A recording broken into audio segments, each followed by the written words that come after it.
Assalamualaikum warahmatullahi wabarakatuh. Selamat pagi teman-teman. Semoga hari ini puasa kita dilancarkan dan mendapatkan barokah dari Allah.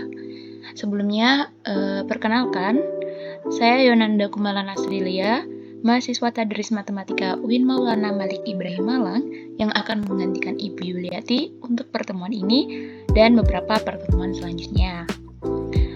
Lalu karena hari ini kita kelas daring, maka silakan disimak video berikut untuk menunjang pembelajaran hari ini ya.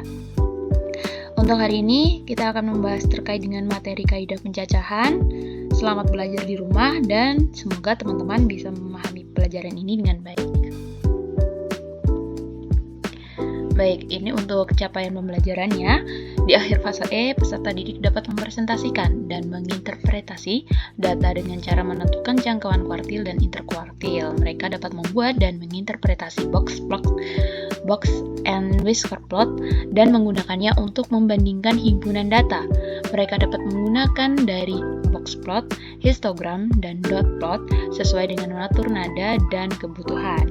Mereka dapat menggunakan diagram pencar untuk menyelidiki dan menjelaskan hubungan antara dua variabel numerik, termasuk salah satunya variabel bebas berupa waktu.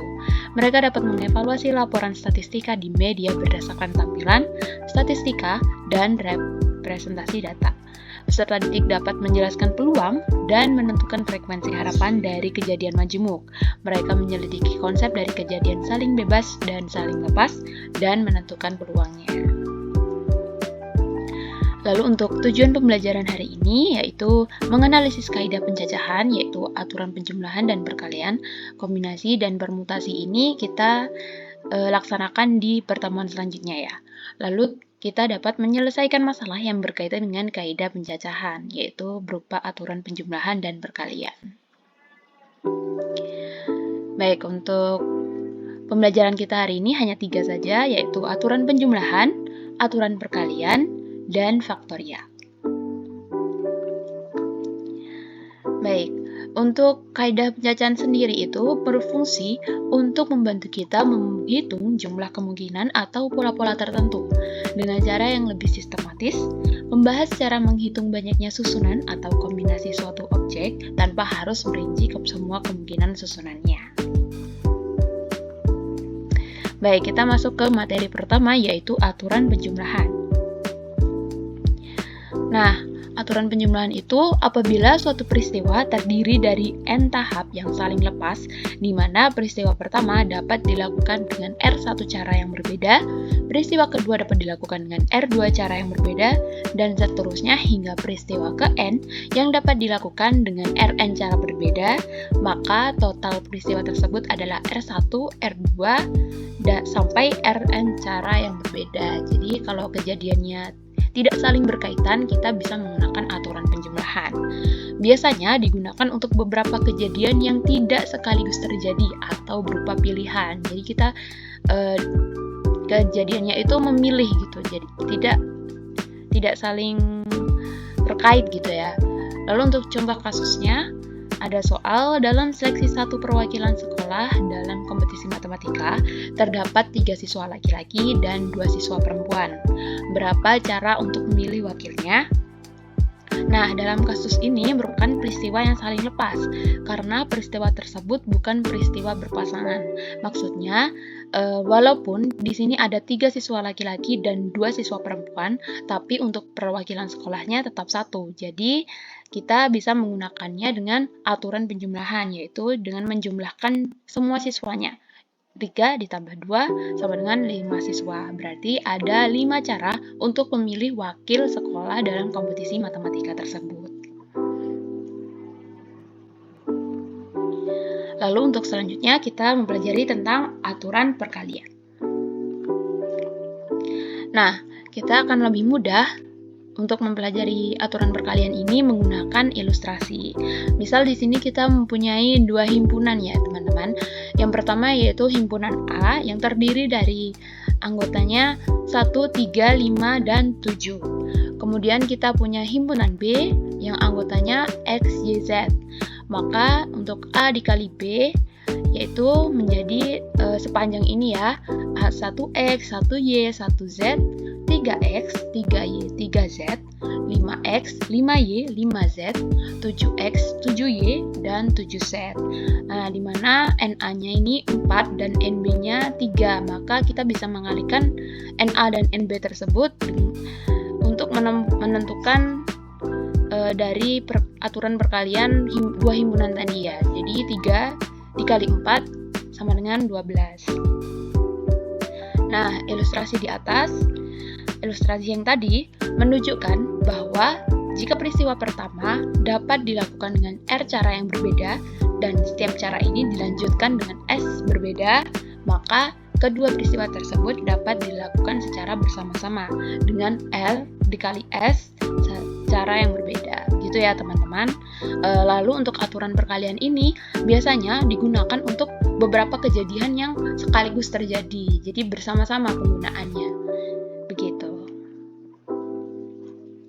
Nah, untuk contoh kasusnya ada uang logam. Suatu keping uang logam dilemparkan 2 kali. Ada berapa banyak kemungkinan hasil percobaan tersebut? Nah, di sini kan kita punya uang logam ya, di mana ada 2 sisi uang logam yang masing-masing yaitu angka dan gambar. Nah, kita punya NA-nya, NS-nya 2. Kemudian kita melakukan 2 kali pelemparan. Jadi ada berapa kemungkinannya? 2 juga kan. Nah, kita bisa menggunakan aturan perkalian yaitu 2 dikali 2 sama dengan 4 untuk menentukan kemungkinan hasil percobaannya. Nah, kemudian ada contoh kasus 2 di mana kita bisa menggunakan suatu kemungkinan bersama-sama begitu. Contohnya yaitu Tony memiliki 3 baju dan 2 celana. Berapa banyak cara Tony memasangkan baju dan celana yang dimilikinya? Nah, kita kan tidak bisa ya menggunakan memakai baju dan celana secara terpisah.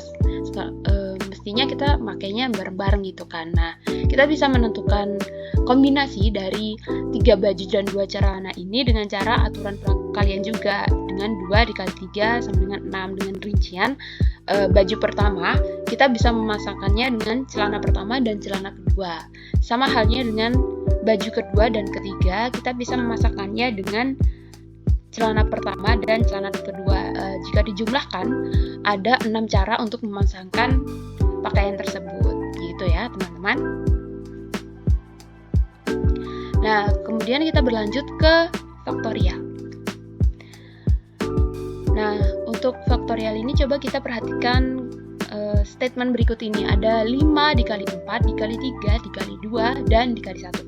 Nah, kalimat matematis ini akan bisa dinyatakan dalam bentuk faktorial menjadi 5 faktorial. Untuk lambang faktorial sendiri menggunakan tanda seru ya teman-teman. Nah, artinya ada 5 faktor perkalian yang terdapat pada kalimat matematis tersebut. Contoh lainnya adalah faktorial dari bilangan bulat positif n dilambangkan dengan n seru, tanda seru. Nah, adalah produk dari semua bilangan bulat positif yang kurang dari atau sama dengan n.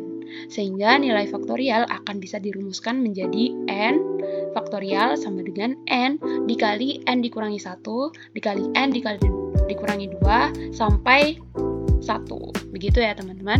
Nah, untuk penggunaan faktorial ini akan sangat bermanfaat untuk materi selanjutnya, yaitu tentang permutasi dan kombinasi. Nah, baik, alhamdulillah materi kaidah pencacahan sudah kita pelajari bersama ya teman-teman. Untuk selanjutnya, silakan teman-teman mencoba untuk mengerjakan latihan soal yang sudah saya bagikan. Boleh dikumpulkan di e-learning ya, atau di grup yang tersedia dalam bentuk PDF. Untuk selanjutnya, tugas yang sudah kalian kerjakan itu dikumpulkan offline saat pembelajaran di kelas pertemuan selanjutnya. Terima kasih, semangat puasanya, kurang lebihnya mohon maaf. Wassalamualaikum warahmatullahi wabarakatuh.